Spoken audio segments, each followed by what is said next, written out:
François Mamba, bonjour. Bonjour. Les 11 pays signataires de l'accord cadre se sont rencontrés dimanche à Addis Abeba en marge de la réunion de l'Union africaine. Et puis, une autre réunion à huis clos a eu lieu entre Joseph Kabila, Paul Kagame et Yoweri Museveni, mais rien n'a filtré de leur entretien. Avez-vous un commentaire tout particulier sur ces deux rencontres, vous qui avez été à Addis Abeba? Sur le huis clos, bien entendu, je n'ai aucun commentaire à faire. Mais s'agissant effectivement de cette réunion d'évaluation de la mise en œuvre de l'accord cadre d'Addis Abeba auquel j'ai pris part, le commentaire est que tous les signataires ont pris bonne note lorsque le président de la République, Joseph Kabila, a eu à brosser le niveau d'exécution de cet accord dans notre pays. Les choses sont très bien avancées du côté de la République du Congo, notamment ce mécanisme national de suivi concernant l'évolution en matière de dialogue politique pour les Congolais puissent se parler très rapidement. Il a précisé sa pensée également de ce point de vue-là. Le président de la République a bien voulu aussi indiquer l'agenda par rapport aux semaines et aux mois qui viennent, notamment ce qui concerne notre propre travail au niveau de ce mécanisme.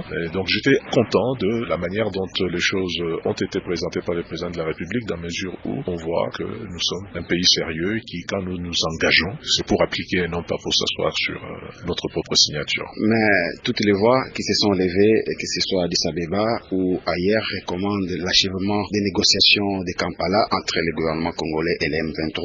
Vous avez été, avant d'être nommé coordonnateur du mécanisme de suivi de l'accord cadre, l'un des délégués du gouvernement congolais à Kampala. Pourquoi ces négociations n'aboutissent-elles pas? Ça bloque à quel niveau? Si blocage il y a, ce n'est pas le fait de la République démocratique du Congo. Le président de la République démocratique du Congo avait souhaité que dès le 15 mars, nous soyons en situation de pouvoir clôturer. Ça n'a pas été le cas, mais déjà à cette occasion-là, à l'occasion donc de cette proposition de tout terminer au 15 mars, il nous a été donné de faire une proposition globale, ce qu'on appelle l'atterrissage, c'est-à-dire un document susceptible d'être signé comme document final, mettant fin à ces discussions. On n'a pas été suivi. On n'a pas été suivi par le M23, puisqu'ils ont continué à tergiverser. On n'a pas été suivi par la médiation, qui avait pour tâche, en ce moment-là, en ce temps-là, au mois de mars, de pouvoir soumettre notre proposition à l'autre partie. À cette occasion, le M23 lui-même a fait une sorte de contre-proposition avec toutes ces choses inadmissibles que nous avons effectivement rejetées, mais néanmoins, c'est une proposition. Elle est sur la table. Il appartenait là aussi à la médiation de pouvoir, en ce moment-là, maintenant, sachant ce que nous avions proposé, qui respecte la Constitution, qui respecte l'intégrité du territoire de la République du Congo, il appartenait effectivement à la médiation de pouvoir mettre sur la table un document final qui émane, parce que c'est son rôle, hein, l'arbitre, à un moment donné, c'est lui qui siffle le début d'un match, mais c'est aussi l'arbitre qui siffle la fin d'un match. Nous avons demandé à la médiation de prendre ses responsabilités, de pouvoir, face à des propositions qui ne s'accordent pas, mettre sur la table quelque chose qui émane en disant, voilà, moi, en tant qu'arbitre, en tant que quelqu'un qui a été responsabilisé à l'international et tout ça, etc., pour pouvoir mener ces discussions, voilà comment je vois la fin. Eh ben, ces documents-là n'est pas là, nous l'attendons encore, et maintenant, la balle est dans le camp de la médiation. Il appartient à la médiation de mettre sur la table cette proposition finale, et nous devons pouvoir y aller. On ne va pas passer toute notre vie à Kampala pour ça. Oui, vous n'allez pas passer toute votre vie à Kampala, mais au sujet de la brigade d'intervention, Paul Kagame, interrogé par Jeune Afrique, déclare que ce n'est ni les bons diagnostics, ni les bons médicaments. La solution pour lui est politique pour résoudre la crise dans l'Est de la RDC. Votre réaction? C'est un non-événement.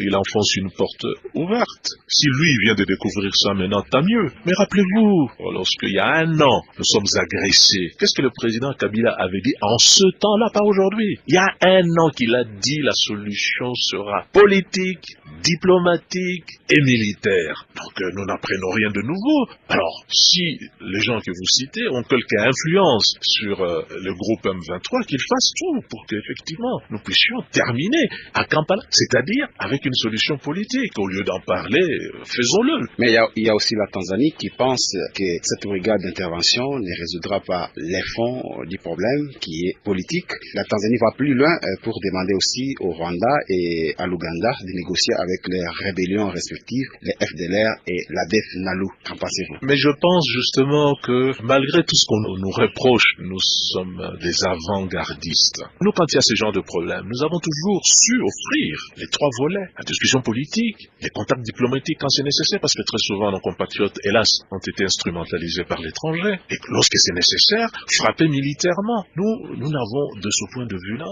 entendu rien de neuf de la bouche du président tanzanien. La seule chose nouvelle, en effet, c'est que, pour une fois, au lieu de donner l'impression qu'il n'y a que la République démocratique du Congo qui a de problèmes, et que la République démocratique qui a à discuter avec parfois des forces négatives et tout ça, etc., le seul élément nouveau là-dedans, c'est qu'effectivement, aujourd'hui, le président tanzanien, et nous saluons cela, regarde également de l'autre côté en disant, oui, mais attendez, là, du côté du Rwanda, ce sont les mêmes problèmes. Alors, ce qu'on demande à la RDC, il faudrait demander les mêmes efforts aux autres si nous voulons aboutir à une solution globale, parce qu'une fois de plus, s'il y a la paix au Congo et qu'il n'y en a pas au Rwanda, s'il y a la paix au Rwanda et il n'y en a pas en Ouganda, etc., nous serons toujours en train de tourner en rond quant à la question de savoir à partir de quel moment notre zone, globalement parlant, ce sera d'être une zone de conflit et de malheur pour devenir un pôle de développement, un pôle de croissance, non seulement pour nous-mêmes, mais également pour le reste du monde. Oui, une dernière question, François Mwamba. Personnellement, voyez-vous en la brigade